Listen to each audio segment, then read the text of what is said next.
फिरोगे, पर्चे काटने हैं, जो करना है कर लो। बोले मुल्क में कमजोर और ताकतवर के लिए अलग अलग कानून है, एक रियासत दो दस्तूर नामंजूर। अगला जलसा मियां वाली और उसके बाद पिंडी में जलसा करने का ऐलान।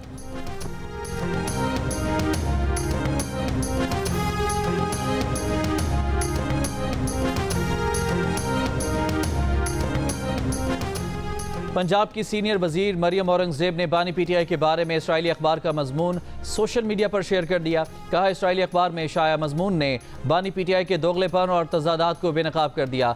यरूशलेम पोस्ट में शाया होने वाला मजमून आंखें खोलने के लिए काफ़ी है। अखबार में शाया होने वाले मजमून में बानी पीटीआई को ऐसा हमख्याल लीडर करार दिया गया है जो इसराइल से ताल्लुकात मामूल पर लाना चाहता है। बानी पीटीआई एक ऐसे अमलियत पसंद लीडर हैं जिनसे इसराइल से मुतालिक पाकिस्तान की देरीना पॉलिसी में तब्दीली का तवक्को की जा सकती है। मजमून में मजीद कहा गया है कि अगर नवंबर के अमरीकी इलेक्शन में डोनाल्ड ट्रंप कामयाब होते हैं तो ट्रंप के पहले दौरे सदारत में तय पाने वाले अब्राहम एकॉर्ड में मजीद वुसअत आ सकती है। यरूशलेम पोस्ट में ये मजमून लिखने वाले हैरी रिचर्ड बरतानवी पार्लियामेंट के इसराइल नवाज रुकन के मशीर और कई किताबों के मुसन्निफ हैं।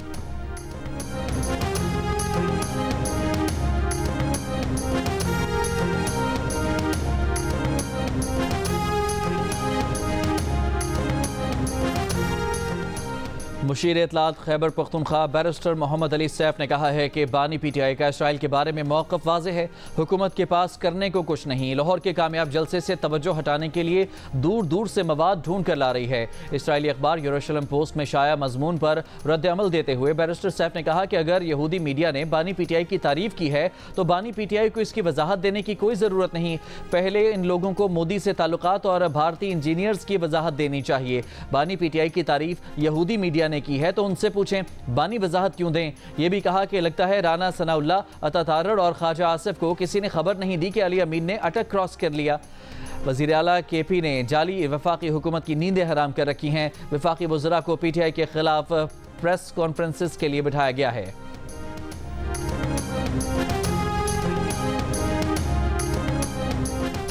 सहूनी लॉबी बानी पीटीआई को दोबारा पाकिस्तान पर मुसल्लत करने की कोशिश कर रही है। वफाकी वज़ीर एहसन इकबाल का इसराइली अखबार में शाया मजमून पर रद्द अमल। कहा, बानी पीटीआई ने लोगों को इस्लामी टच देकर अपना तशख़्ख़ुस बनाया है। ऐसा तशख़्ख़ुस बनाने का मकसद पाकिस्तान इसराइल ताल्लुकात कायम करना है। पीपल्स पार्टी के सेनेटर शेरी रहमान ने कहा, इसराइली लॉबी के साथ बानी पीटीआई के ताल्लुकात नई बात नहीं। तहरीक इंसाफ वजाहत दे कि इसराइल उनका हामी क्यों है। इसराइल को क्यों यकीन है कि इससे मुतालिक अवामी राय और फौजी पॉलिसी बानी पीटीआई ही बदल सकते हैं। बानी पीटीआई रोज़ अडयाला जेल से पैगाम भेजते हैं। अखबार के दावों की भी वजाहत कर दें।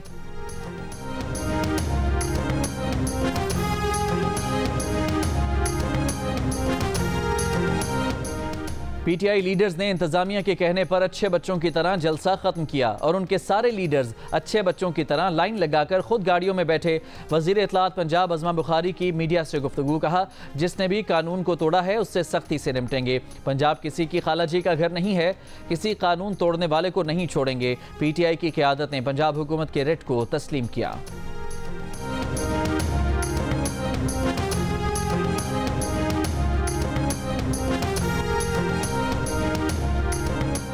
वज़ीर ममलिकत बराए ख़जाना अली परवेज़ मालिक ने कहा है कि जब तक मुल्क में माशी इस्तेहकाम नहीं होगा सरमायाकारों को अपना मुनाफा बाहर भेजने की आज़ादी नहीं होगी। कोई पाकिस्तान में सरमायाकारी नहीं करेगा। जियो न्यूज़ के प्रोग्राम नया पाकिस्तान में अली परवेज़ मालिक ने कहा कि टैक्स रिटर्न्स के ऑडिट की FBR के पास सलाहियत ही नहीं।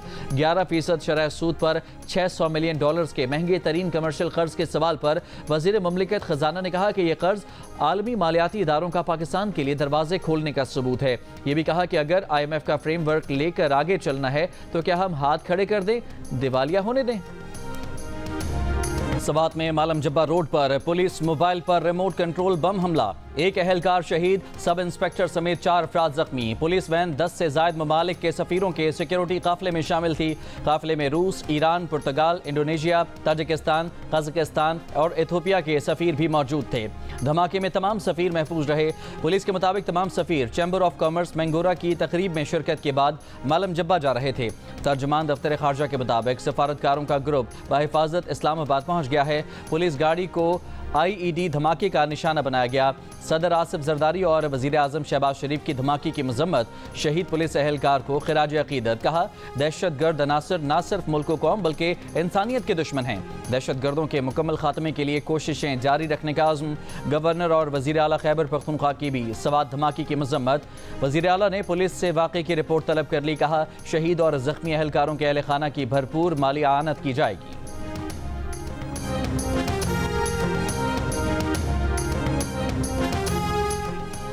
सियासी अफरा तफरी में कौम और मुल्क का बहुत वक्त ज़ाया हो चुका। मजीद वक्त ज़ाया करना मुल्क और कौम के मुफाद में नहीं। वज़ीर आज़म शहबाज शरीफ का दो टोक बयान। कहा, अभी से आवाम से किए गए वादे पूरे करने के लिए मेहनत करने का वक्त है। जलसे 2028 में करेंगे। जलसों के लिए मैदान भरने की कोशिश करने के बजाय आवाम की माशी हालत बेहतर बनाने की ज़रूरत है। वज़ीर आज़म ने कहा कि गाली गोली, इंतशार और फसाद से ना मईशत बेहतर होगी ना माशरत। इंतशारी सियासत मुस्तरद करके आवाम ने माशी पॉलिसियों में बेहतरी को तरजीह दी है। सियासी इंतशार का मतलब आवाम को रिलीफ देने के अमल को मुतासर करना है। बरामदात में इजाफा, रुपए का मुस्तहकम होना, तरसीलात में इजाफा और शरह सूद का कम होना, ये सब माशी तरक्की के वाज़ेह सबूत हैं। माशी चैलेंज और दहशत गर्दी से निपटने के लिए कौम, सियासी जमातों, इदारों और सूबों को मिलकर काम करना होगा।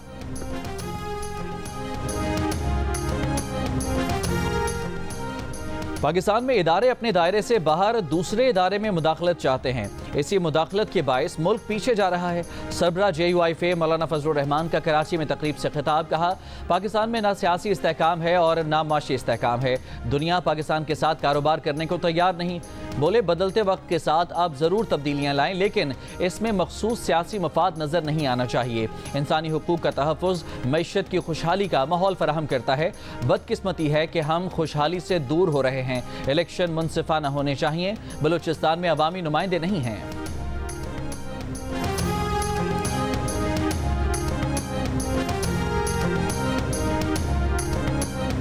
लाहौर जलसे में पंजाब की फॉर्म 47 वाली हुकूमत की हरकत काबिल मजम्मत है। मुल्क में स्टैंडर्ड टाइम के मुताबिक सिर्फ सरकारी TV का खबरनामा ही चलता है। लाहौर जलसे में वक्त पर जलसागाह न पहुंचने वाले वज़ीर आला खैबर पख्तूनख्वा अली अमीन गंडापुर का कारकुनों से ऑनलाइन खिताब। कहा, उन्होंने ऐसा कोई काम नहीं किया जिस पर माफ़ी मांगे। ना वो पंजाब हुकूमत के गुलाम है, ना किसी और के। PTI के साथ ज्यादतियाँ हुई, अब भी हो रही हैं। माफियों पर बात की गई तो जो जिंदगी बची है उस पर आप माफिया मांगते फिरोगे। बोले, मुल्क में कमजोर और ताकतवर के लिए अलग अलग कवानीन हैं। एक रियासत दो दस्तूर नामंजूर।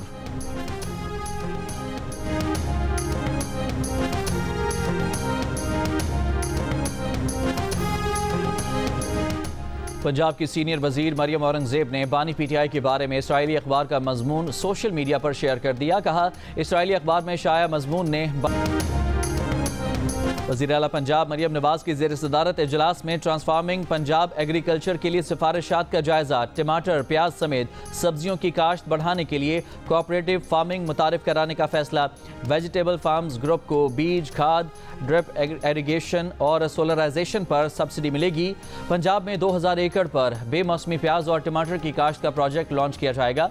वज़ीर आला मरियम नवाज का सरकारी अराजी पर गंदम की बुआई यकीनी बनाने का हुक्म।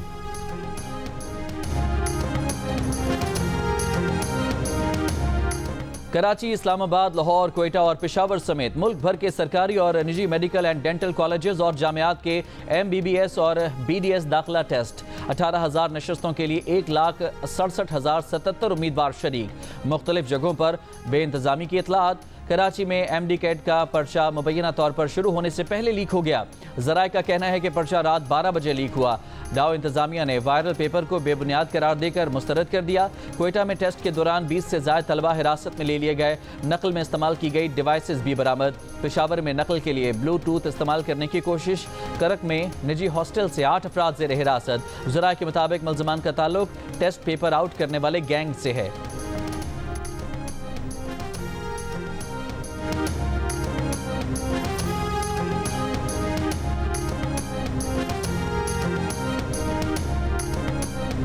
दफ्तर बना लिए, गाड़ियां खरीद लीं, भर्तियां कर लीं। जिस काम के लिए कर्ज लिया था वही ना किया। महकमा तालीम सिंध की जानिब से एशियाई तरक्याती बैंक से कर्ज लेकर शुरू करदा प्रोग्राम में बेजातगी सामने आ गई। $7.5 करोड़ कर्ज प्रोग्राम पर महकमा तालीम सिंध के दावों और एशियाई तरक्याती बैंक की रिपोर्ट में वाज़ेह तज़ाद मौजूद। महकमा तालीम कहता है कि 400 स्कूलों को लैब का सामान दिया गया है। ADB कहता है कि सिर्फ 100 स्कूलों को सामान मिला है। सिंध हुकूमत कहती है कि तमाम बोर्ड्स को OMR मशीनें दी गई हैं। ADB कहता है कि अभी तक मशीनों का कॉन्ट्रैक्ट ही मुकम्मल नहीं हुआ। वजीर बराए university and boards Mohammad Ali Malkani का कहना है कि मंसूबे पर काम जारी है और अगले साल तक इम्तिहानात ऑटोमेटेड सिस्टम के तहत लिए जाएंगे।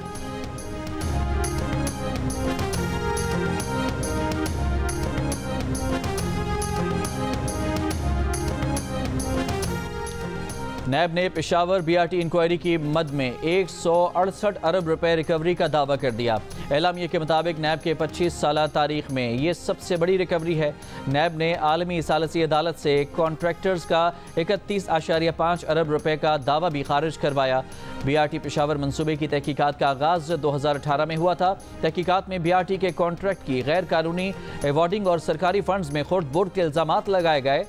तहकीकात में साबित हुआ कि कॉन्ट्रैक्ट में शामिल 6 मंसूबे गलत तरीके से चंद मखसूस कंपनियों को दिए गए। कॉन्ट्रैक्टर्स ने पेशावर डेवलपमेंट अथॉरिटी के पास जाली गारंटियां जमा कराईं। कॉन्ट्रैक्टर्स ने ना तो काम 6 माह की मुद्दत में मुकम्मल किया और ना ही गैर मुल्की कंपनियों ने पाकिस्तान आकर मंसूबे पर काम किया। नैब ने गैर मुल्की कंपनियों को उनकी सफारत खानों के जरिए शामिल तफ्तीश कर लिया।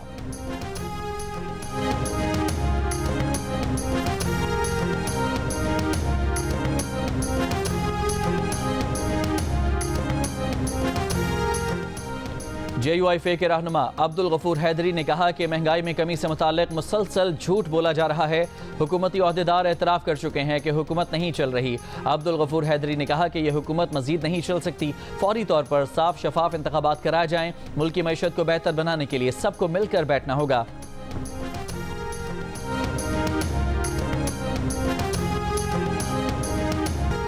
FBI की जानिब से 30 सितंबर तक टैक्स गोशवारे जमा न कराने वालों के खिलाफ कार्रवाई के नोटिस पर सदर पाकिस्तान टैक्स बार एसोसिएशन की तनकीद। कहा नोटिस में कहा गया है कि गोशवारे जमा न कराने वालों की सिमें, बिजली और गैस के कनेक्शन बंद कर दिए जाएंगे। हुकूमत ताजर दोस्त स्कीम पर अमल दरामद नहीं करा सकी। कार्रवाई हुकूमत के रेट चैलेंज करने वालों के खिलाफ होनी चाहिए, मगर FBI कवानीन की पासदारी करने वालों के खिलाफ कार्रवाई करने जा रहा है। फाइलर्स के 30 सितंबर तक गोशवारे जमा न कराने की कई वजूहात हो सकती हैं। हुकूमत टैक्स देने वालों को सहूलियात दे, उन पर जुर्माने आयद न करे।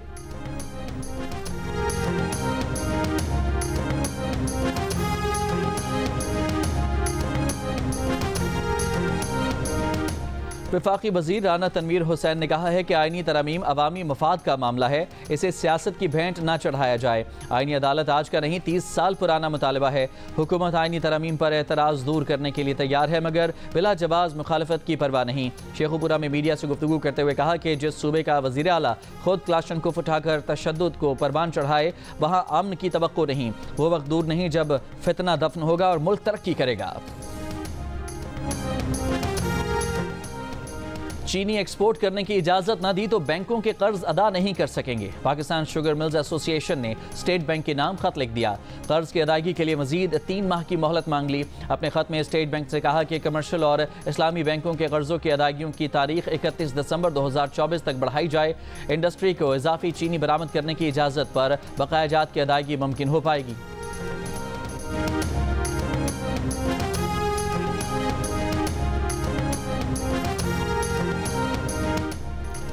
सिंध के सीनियर वजीर शर्जील इनाम मेमन का कहना है कि पाक ईरान गहरे और पायदार ताल्लुकात, मुश्तरका विरसे, बाहमी एहतराम और ताउन पर मबनी हैं। ईरानी कौंसलेट में रबीउल अव्वल के हवाले से तकरीब से खिताब करते हुए उन्होंने कहा कि हमारे नबी पाक सल्लल्लाहु अलैहि वसल्लम ने ताउन का दर्स दिया है। हम मिलजुल कर दरपेश चैलेंजेस का मुकाबला कर सकते हैं। आज के दिन हमें पाक ईरान ताल्लुकात परवान चढ़ाने के आज़म की तजदीद करनी चाहिए। अमीर जमात इस्लामी हाफिज नेमुर रहमान ने कहा है कि इस्राएली वज़ीर आज़म नेतन्याहू के खिलाफ इसराइल में एहतजाज हो रहा है। ये नेतन्याहू की फ्रस्ट्रेशन है, इसके खिलाफ इसराइल में एहतजाज हो रहे हैं। कराची में तकरीब से खिताब करते हुए कहा कि इसराइल में जंग लड़ने की सलाहियत होती तो वो मैदान जंग में सामना करता।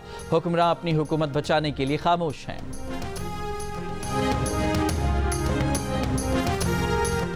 सीव्यू कराची पर अवामी नेशनल पार्टी के तहत पख्तून कल्चरल फेस्टिवल, शानदार आतिशबाजी का मुजाहिरा। पार्टी के मरकजी सदर एमल वली खान भी शरीक हुए। इससे पहले ANP के कारकुनों ने शहर के मुख्तलिफ इलाकों में रैलियां निकाली। कराची एयरपोर्ट पर एमल वली खान का वालेहाना इस्तकबाल किया गया।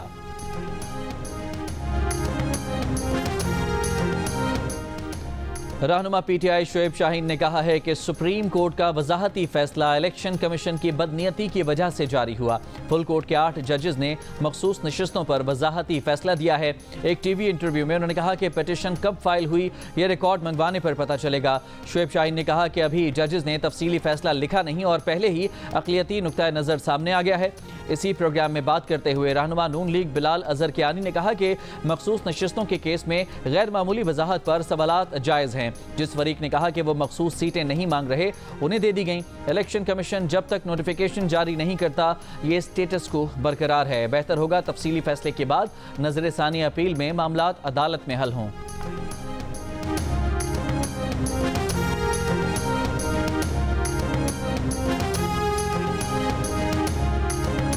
रावलपिंडी समेत पंजाब के मुख्तलिफ शहरों में डेंगू के केसेस बढ़ने लगे। 24 घंटों के दौरान रावलपिंडी में 73 अफराद में डेंगू वायरस की तस्दीक।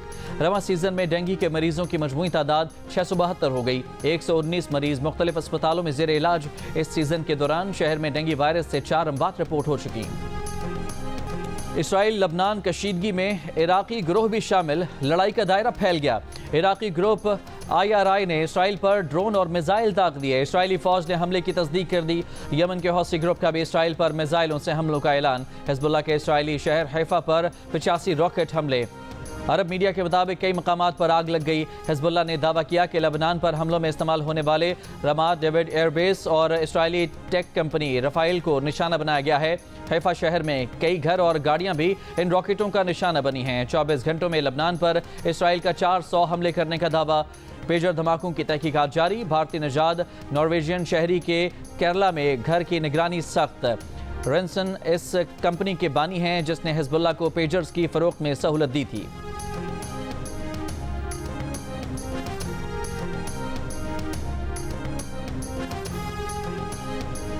इसराइली फौज का मगरबी किनारे में रामल्ला में कतर के TV के ब्यूरो ऑफिस पर धावा। अल जजीरा TV के ब्यूरो को 45 रोज के लिए बंद करने का हुक्म। रिपोर्ट्स के मुताबिक कार्रवाई से कुछ देर पहले TV को अल कसाम ब्रिगेड की जानिब से वीडियो मौसूल हुई। गजा में इसराइली फौज की बमबारी। कल से अब तक मजीद 40 से ज्यादा फलस्तीनी शहीद। खान यूनिस और देरुल बला में एक बार फिर इंटरनेट सर्विस मुअत्तल। इसराइल में नेतन्याहू हुकूमत के खिलाफ मुजाहिरों का सिलसिला जारी। इसराइली फौज के साबिक सरबरा और साबिक जनरल्स भी एहतजाज में शरीक। इसराइली पुलिस ने साबिक आर्मी चीफ को हिरासत में ले लिया। ईरान में कोयले की कान में गैस धमाका। जांबहक अफराद की तादाद 51 हो गई। सरकारी TV के मुताबिक धमाके के वक्त कान में 69 मजदूर मौजूद थे। वज़ीर आज़म शहबाज शरीफ का वाक़े पर इजहार अफसोस। जांबहक अफराद के घर वालों से इजहार ताज़ियत। कहा दुख की इस घड़ी में ईरान की हुकूमत और अवाम के साथ खड़े हैं। और जादू के असरात, हसद की गिरहें कैसे बन जाती हैं उम्र भर का रोग। 7 स्काई एंटरटेनमेंट की पेशकश ड्रामा सीरियल गिरहें देखिए 23 सितंबर से रोजाना शाम 7 बजे सिर्फ जियो TV पर।